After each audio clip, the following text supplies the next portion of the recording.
Hello friends, बागड़वा SB के YouTube channel पर आप सभी का स्वागत है। यहाँ हमने साइंस टेस्ट सीरीज शुरू कर रखी है जो कि एनसीईआरटी और आरबीसी पाठ्यक्रम पर आधारित है।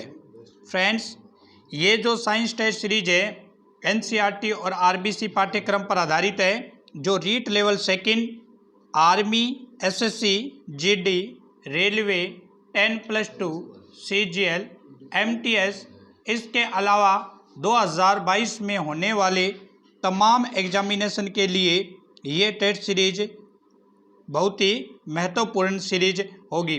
तो एक बार इसको ज़्यादा से ज़्यादा क्या करें, शेयर करें, और पहली बार विजिट कर रहे हैं तो चैनल को क्या कर लें, सब्सक्राइब कर लें। तो पहला क्वेश्चन है स्क्रीन पे। आज जो टेस्ट सीरीज जिसकी टॉपिक जो मेंशन है वो है कार्बन और उसके यौगिक, इसकी प्रश्नोत्तरी सीरीज हम शुरू कर रहे हैं। तो सबसे पहला क्वेश्चन है स्क्रीन पे, खुद से ट्राई कीजिए कि आपकी तैयारी कैसी चल रही है। तो वीडियो को पॉज करके खुद से भी क्वेश्चन आप सॉल्यूशन कर सकते हैं। कार्बनिक यौगिकों का निर्माण केवल जीवधारी स्रोतों से ही संभव है। इनका कृत्रिम विधियों द्वारा प्रयोगशाला में संश्लेषण संभव नहीं है। ये किसकी विचारधारा थी कि जो कार्बनिक यौगिक है उनका निर्माण जीवधारी स्रोतों से ही संभव होता है, कृत्रिम विधियों के द्वारा हम इसका प्रयोग नहीं कर सकते। ये अवधारणा दी गई थी बर्जीलियस के द्वारा 1815 ईस्वी में। बर्जीलियस का मानना था कि जीवधारी जो कार्बनिक यौगिक है इनका निर्माण जो है जीवधारियों से ही होता है, कृत्रिम विधियों से नहीं होता है। नेक्स्ट क्वेश्चन है स्क्रीन पे, अकार्बनिक पदार्थ अमोनिया सल्फेट, अकार्बनिक पदार्थ अमोनिया सल्फेट व पोटेशियम साइनाइड को गर्म करके प्रयोगशाला में प्रथम कार्बनिक यौगिक यूरिया प्राप्त किया गया था। किसके द्वारा? तो ये यूरिया प्राप्त किया गया था हेवोलर के द्वारा। और कब किया गया? 1828 में। तो प्रथम जो कार्बनिक यौगिक था, अकार्बनिक यौगिक, वो यूरिया था। और यूरिया का निर्माण किस तरह से किया गया? अमोनिया सल्फेट व पोटेशियम साइनेट को गर्म करके प्रयोगशाला में कृत्रिम विधि से किया गया था। इसी को ही हम जैव शक्ति सिद्धांत के नाम से जानते हैं। नेक्स्ट क्वेश्चन है कि निम्न में से कार्बन की विशेषता है। पहला है आवर्त सारणी में कार्बन 6 परमाणु क्रमांक में शामिल है। दूसरा है कि कार्बन की ज्यामिति समचतुष्फलक होती है। और तीसरा है कि प्रत्येक संयोजकता का बंध कोण 109.28 डिग्री होता है।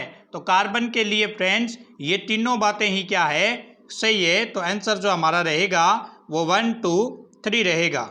नेक्स्ट क्वेश्चन है स्क्रीन पे, निम्न में से साखित श्रृंखला में शामिल है। साखित श्रृंखला के अंदर कौन शामिल है आपको बताना है। क्या आइसोब्यूटेन है, या साइक्लोब्यूटेन है, या आइसोओक्टेन है, या बेंजीन है। तो साखित श्रृंखला में शामिल है फ्रेंड्स आइसोब्यूटेन जो है वो साखित श्रृंखला के अंदर शामिल होता है।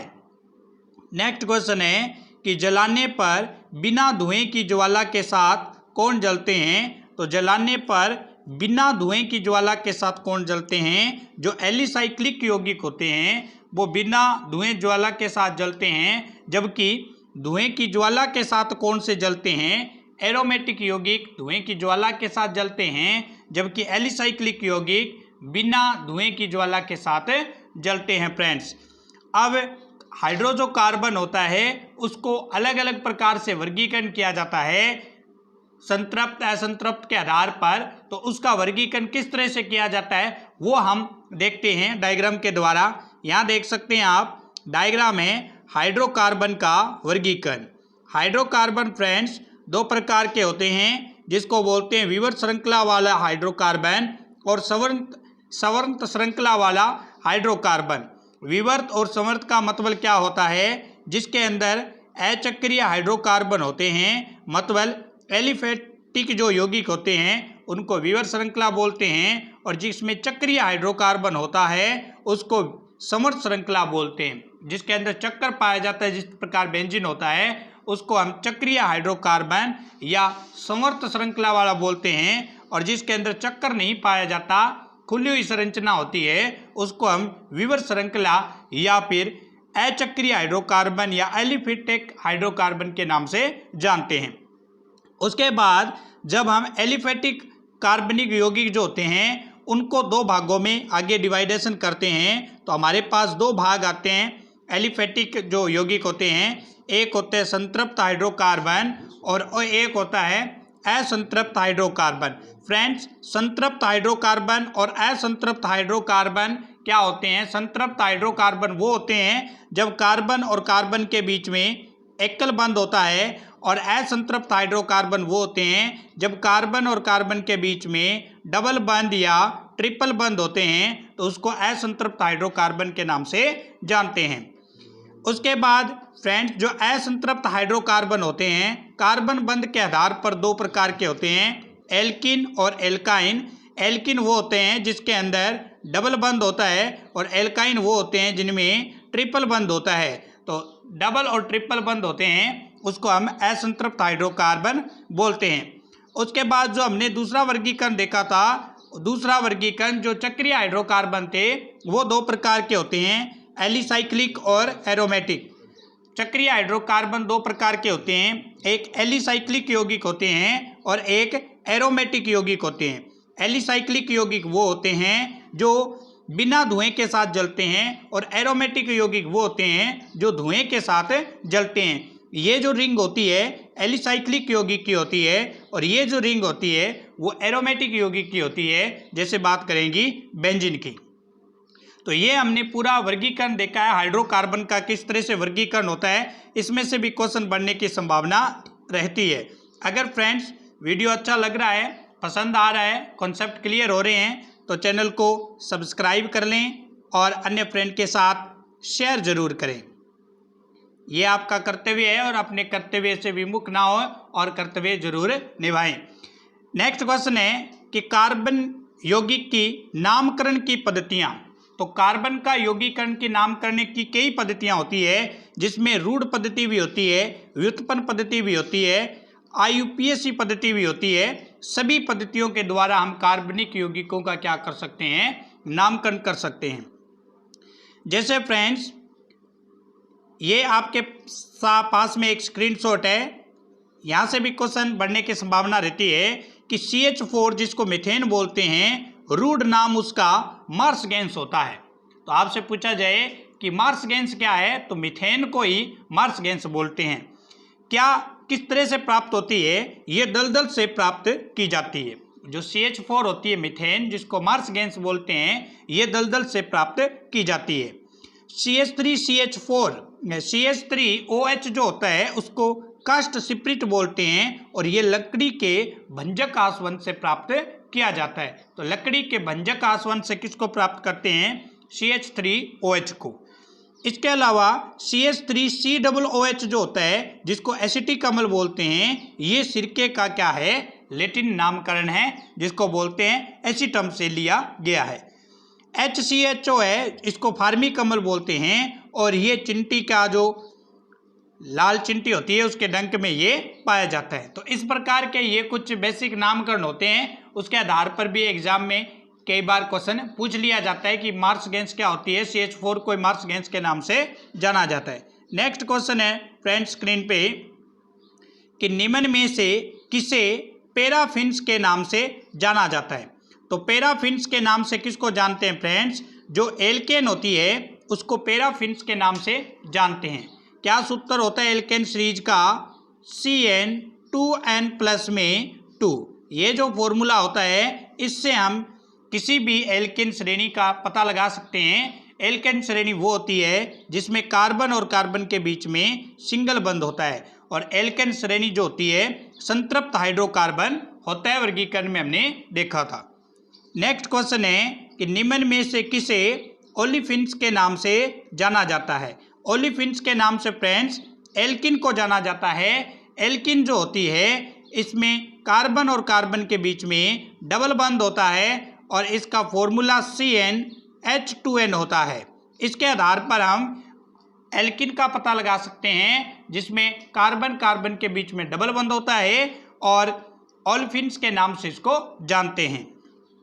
नेक्स्ट क्वेश्चन है, ये यौगिक ब्रोमीन जल से अभिक्रिया करके तेलीय द्रव बना देते हैं, इसलिए इसको असंतृप्त हाइड्रोकार्बन में रखा जाता है। वर्गीकरण में हमने देखा था एल्किन और एल्काइन को असंतृप्त हाइड्रोकार्बन में रखा जाता है। क्यों? क्योंकि ये यौगिक जो होते हैं एल्किन या एल्काइन के, वो ब्रोमीन जल से अभिक्रिया करके तेलीय द्रव बना देते हैं, इसलिए इनको असंतृप्त हाइड्रोकार्बन की श्रेणी में रखा जाता है। निम्न में से किसका अनुलग्न आयन होता है? तो एल्काइन का जो अनुलग्न है फ्रेंड्स आयन होता है। नेक्स्ट क्वेश्चन है कि निम्न में से क्रिस्टलीय अपरूप में शामिल कौन से नहीं है? तो क्रिस्टलीय अपरूप में जंतु चारकोल शामिल नहीं होता, बाकी हीरा, फुलरीन, ग्रेफाइट इनको क्रिस्टलीय अपरूप के नाम से जानते हैं। क्या होते हैं क्रिस्टलीय अपरूप?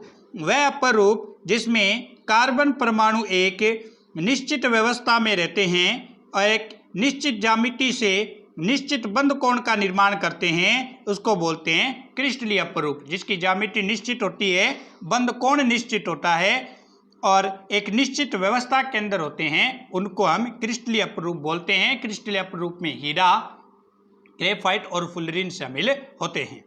नेक्स्ट क्वेश्चन है स्क्रीन पे। नेक्स्ट क्वेश्चन है फ्रेंड्स स्क्रीन पे, निम्न में से अक्रिस्टलीय अपरूप में शामिल है? तो जंतु चारकोल अक्रिस्टलीय अपरूप होते हैं। अक्रिस्टलीय अपरूप वो होते हैं जिनकी निश्चित ज्यामिति नहीं होती। जंतु चारकोल हो गए, कोल हो गया, कोक हो गया, काष्ठ चारकोल हो गया, काजल हो गया, ये सब के सब क्या होते हैं फ्रेंड्स? अक्रिस्टलीय अपरूप में शामिल होते हैं। नेक्स्ट क्वेश्चन है, निम्न में से हीरे का प्रयोग किया जाता है? क्या फोनोग्राम की सुई बनाने में या पत्थर को काटने में? पत्थर को काटने में जो कटर होती है उसके रूप में, चट्टान को काटने में, तो हीरे का प्रयोग इन सभी में किया जाता है। हीरा जो होता है कार्बन का अति शुद्ध रूप होता है और विद्युत का कुचालक होता है।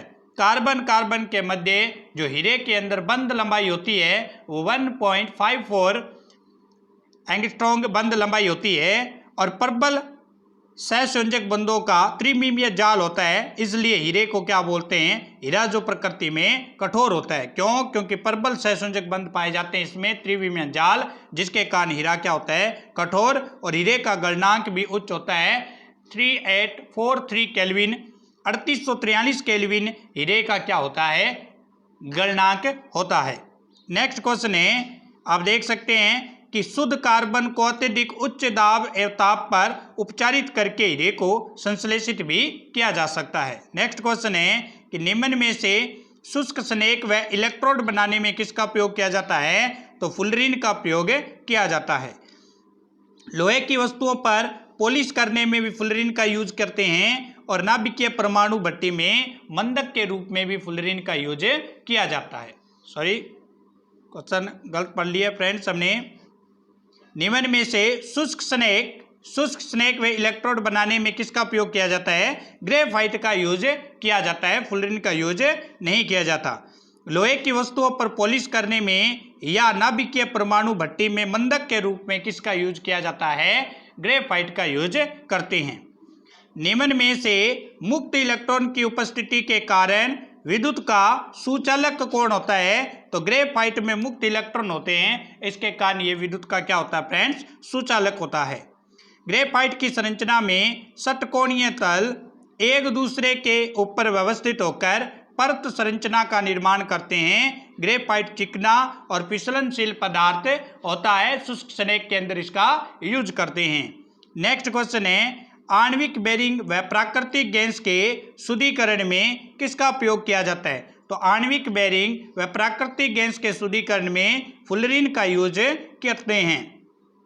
फुलरीन जो है फ्रेंड्स बैकमिनिस्टर फुलर के नाम पर इसका नाम रखा गया है और कार्बन के बीच में इसमें जो बंध लंबाई होती है 1.50 होती है और विद्युत का ये सुचालक होता है, गोल गुंबद के समान होता है फुलरीन की संरचना में अगर देखें तो ये थे फ्रेंड्स टॉप 15 क्वेश्चन जिसके बारे में आज हमने बात की है। वीडियो अगर अच्छा लगा है तो चैनल को सब्सक्राइब जरूर करें और अन्य फ्रेंड के साथ शेयर करें, क्योंकि ये है बागड़ू ISB के यूट्यूब चैनल जहां पर प्रतिदिन NCERT RBC पाठ्यक्रम पर आधारित मैथमेटिक्स और साइंस के वीडियो अपलोड किए जाते हैं जो 2022 में होने वाले तमाम एग्जाम के लिए बहुत ही इंपॉर्टेंट है। चाहे आप किसी भी एग्जाम की प्रिपरेशन तैयारी कर रहे हैं, आपकी तैयारी कितनी है, इस क्वेश्चन सीरीज से भी आप अंदाजा लगा सकते हैं। एक अच्छे लेवल के क्वेश्चन जो पीछे के एग्जामों को ध्यान में रखते हुए क्वेश्चन बनाए गए हैं।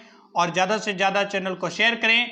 रीट लेवल फर्स्ट और सेकंड दोनों के लिए तो ये रामबाण साबित होंगे। तो वीडियो को शेयर जरूर करें, अन्य फ्रेंड को इस चैनल पर लाने के लिए सुझाव दीजिए, क्योंकि ये आपके लिए बिल्कुल निःशुल्क समाज सेवा की भावना से इस YouTube चैनल को शुरू किया गया है। तो ज़्यादा से ज़्यादा इसको सपोर्ट भी करनी है और अपने कर्तव्य का निर्वहन भी करना है। थैंक यू गाइज, कल मिलेंगे न्यू वीडियो के साथ।